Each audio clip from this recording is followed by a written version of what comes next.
Perfect. Well, thank you very much, Steve and Cheryl, for that much too generous introduction.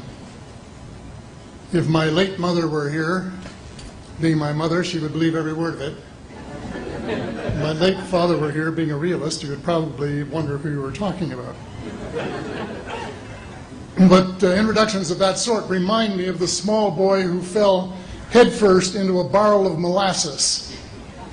And when they pulled him out, he licked some of the molasses from his face and said, "Lord, make my tongue adequate to this occasion." Well, actually, this is not my night for humor, and I'm not a match for either Stephen or George. So I'm not even going to try to be funny. I wish that I were in a mood for good humor, but I'm not. We are hell-bent in the direction of destroying our planet, and frankly, we appear to be doing very little about it. Decades ago, visitors from other planets warned us about where we were headed and offered to help. But instead, we, or at least some of us, interpreted their visits as a threat and decided to shoot first and ask questions after.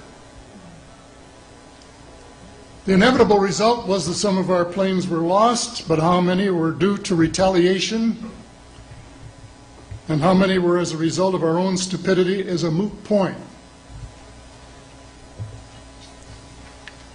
Wilbert Smith, one of the first Canadians to take an active interest in the subject of UFOs, asked the visitors about the accidental destruction of our aircraft by flying into the vicinity of a flying saucer.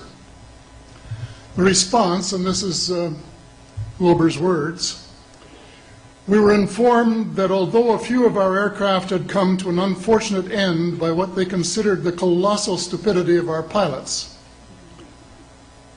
they were now taking corrective measures to avoid our aircraft. I asked them," and this is still Smith, I asked them what happened, and they said, "Well, the fields around the saucers, in order to hold them up, in order to produce the gravity differential, the time field differentials which were necessary to operate the ship,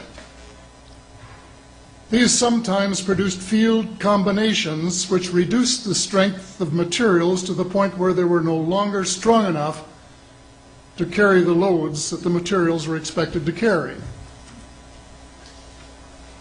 Now, as we know, aircraft, particularly the military type, are built with a rather small factor of safety. And in these regions of reduced binding, the materials are no longer strong enough to carry the load, and the craft simply comes apart. When I read that, I was reminded of the late, great soprano Lily Pons, who used to smash crystal goblets with her high C. She would direct the sound at them, and something in the sound waves would change the structure of the glass, and it would fly apart. Well, this didn't satisfy our military chiefs, who must have thought that it was more important to secure American nuclear superiority, even though using it would result in the annihilation of us all, than to take the hint and start moving the planet back from the brink of global disaster. They, the military, must have been and still are so paranoid that they feel it necessary to use the visitors' technology to fight them off, rather than welcome them as partners in development, though they may have seconded a few renegades to assist them in what can best be viewed as diabolical developments. Stephen has said that talking about UFOs is passé, and that we should be talking or limiting our talk to exopolitics. Well, Stephen, I agree with you in theory, but in reality we have a problem when official U.S. policy insists that UFOs don't exist. The veil of secrecy must be lifted, and it has to be lifted now, before it's too late. It is ironic that the U.S. would begin a devastating war, allegedly in search of weapons of mass destruction, when the most worrisome developments in this field are occurring in your own backyard. It is ironic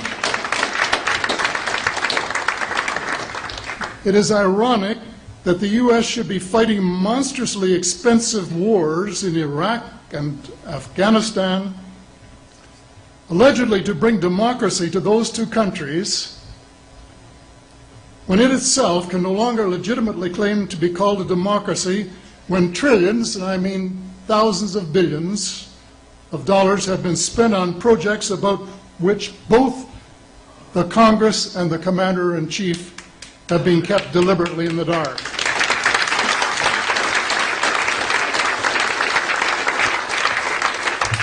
How much has been accomplished in 60 years of feverish activity by some of the most educated minds in the United States?